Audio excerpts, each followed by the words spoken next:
Have you ever pondered how humanity can repeatedly fall into the same pitfalls despite past experiences? In the labyrinth of life, we often find ourselves circling around a pattern, a cycle so deeply ingrained that it's almost invisible. It's like a dance, isn't it? A dance of sin and redemption. This dance can be seen in the Book of Judges, a narrative rich with the tapestry of human behavior, woven with threads of disobedience, punishment, repentance, and deliverance. It's an age-old dance, a recurring cycle that the Israelites found themselves trapped in time and time again. The Israelites, God's chosen people, often showed a penchant for disobedience. They strayed from the path that God had set for them, time and time again, turning their backs on Him and breaking the covenant they had made. They worshipped false idols, they forgot the teachings and the ways of the Lord. Their sin was like a stone dropped in a pond, causing ripples that disturbed their peace and harmony. And so God, in His divine wisdom, allowed punishment to befall them. Their enemies defeated them, took their lands, enslaved them. A harsh consequence indeed, but one that was born out of their own disobedience. But in the depths of their suffering, the Israelites found repentance. They cried out to the Lord, their voices echoing with regret and sorrow. They turned their hearts back to God, seeking His forgiveness, His mercy, His grace. And God, in His infinite mercy, heard their cries.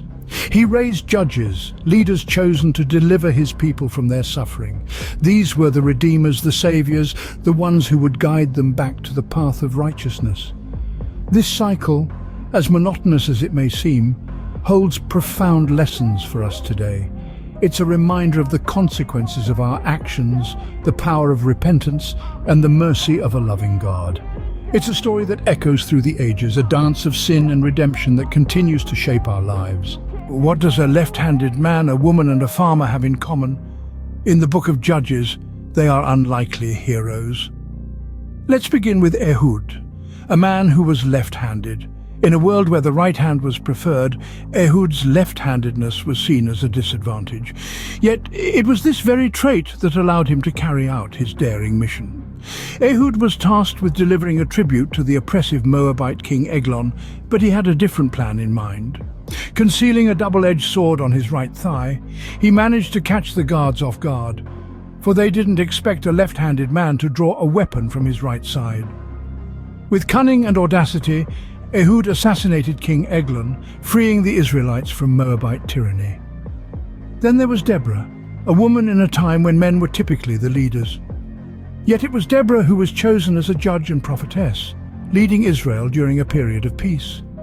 When war came, it was Deborah's wisdom and courage that led the Israelites to victory over the Canaanites. She didn't just sit back and send others to fight. No, Deborah went into battle herself alongside Barak, demonstrating a bravery that was rare for women of her time. Finally, we have Gideon, a farmer hiding from the Midianites when the angel of the Lord found him. Gideon was initially doubtful and scared, a stark contrast to the brave leader he would become. But God saw potential in him. With divine guidance, Gideon transformed from a timid farmer to a courageous warrior, leading a small army of 300 men to defeat the mighty Midianite forces. These stories of Ehud, Deborah, and Gideon tell us that heroes come in all shapes and sizes. They may be left-handed, they may be women, they may be farmers. These unlikely heroes were chosen not for their strength or status, but for their faith and willingness to serve. These stories remind us that God can use anyone regardless of their background or perceived weaknesses. Imagine a man with superhuman strength, yet his greatest weakness lies within. Enter Samson, a man unlike any other in the Book of Judges, endowed with immense strength from birth, yet susceptible to the whims of his heart. Born to Manoah and his wife, Samson was chosen by God before his birth to begin the deliverance of Israel from the Philistines. His parents were given a directive to raise him as a Nazirite, a vow that required him to abstain from alcohol, avoid contact with the dead, and never cut his hair. Samson's feats of strength were legendary. He tore a lion apart with his bare hands, slaughtered 1,000 Philistines with the jawbone of a donkey, and carried the gates of Gaza on his shoulders. Yet with each display of strength we see his commitment to his Nazirite vow wavering. revealing a man led more by passion than by faith. But it was his lust for Delilah that led to his downfall.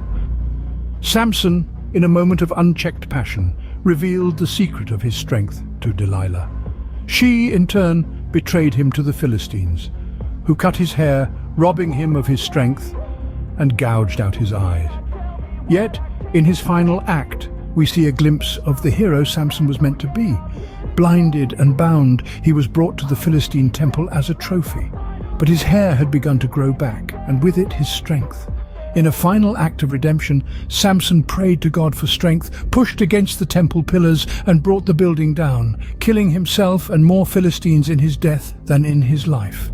Samson's story serves as a stark warning of the dangers of unchecked passion and the power of redemption. His strength was a gift, but it was his inner weaknesses that defined his life. Yet even in his downfall there was redemption, reminding us of the enduring power of faith and the grace of God. How does a nation fall into moral decay? The Book of Judges provides a chilling account. In the twilight of the Judges era, a tale unfolds that marks the nadir of Israel's moral decline.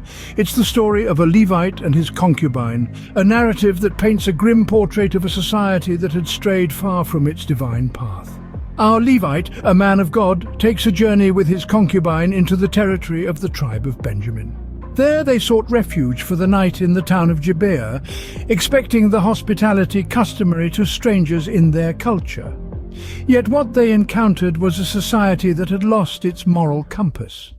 The men of Gibeah, Benjamites, committed an act so horrifying that it echoed the wickedness of Sodom and Gomorrah.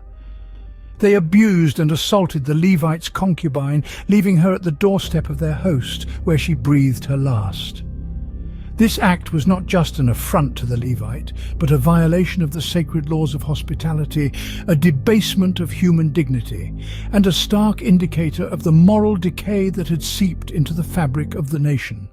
The Levite, in his anguish and rage, did something unthinkable. He dismembered his concubine's body and sent a piece to each of the 12 tribes of Israel. This gruesome act sparked a civil war, a war that almost annihilated the tribe of Benjamin. This was not just a war of swords and spears, but a war of values, a war against the moral decay that had permeated the nation. The tribe of Benjamin, once part of the unified front of Israel, was now seen as a symbol of the nation's moral corrosion. Yet, this tale is not merely a chronicle of a nation's descent into moral decay. It is a cautionary tale, a somber testament to the consequences of abandoning God's laws and turning away from his guidance. This dark chapter in Israel's history is a somber reminder of the consequences of turning away from God. So, what can we glean from the turbulent times recorded in the Book of Judges? The Book of Judges serves as a mirror, reflecting lessons from a time steeped in disobedience, mercy, unlikely heroism, unchecked passion, and moral decay. These lessons, though centuries old, still resonate with us today, shedding light on the human condition and offering timeless wisdom. One of the most striking lessons is the danger of disobedience. The Israelites' cyclical pattern of sin and redemption, driven by their repeated disobedience to God's commandments, serves as a stark reminder that disobedience has consequences. It's a cautionary tale for us to uphold truth, justice, and righteousness, lest we fall into similar cycles of sin and redemption. Yet, even amidst disobedience, we see the mercy of God. Time and time again, despite their transgressions, God rescues the Israelites from their oppressors. This enduring mercy is not just for the Israelites, but for all of humanity. It reminds us that no matter how far we may stray, God's mercy is always within reach, offering us a chance for redemption. Then we see the power of unlikely heroes. From the left-handed Ehud to the courageous Deborah, the Book of Judges shows us that anyone, regardless of their background or circumstances, can be used for God's purpose. It's a call to all of us, reminding us that we too can be vessels of change, no matter how unlikely we may seem. The Book of Judges also warns us of the perils of unchecked passion. Samson's story is a poignant example of how unchecked passion can lead to one's downfall.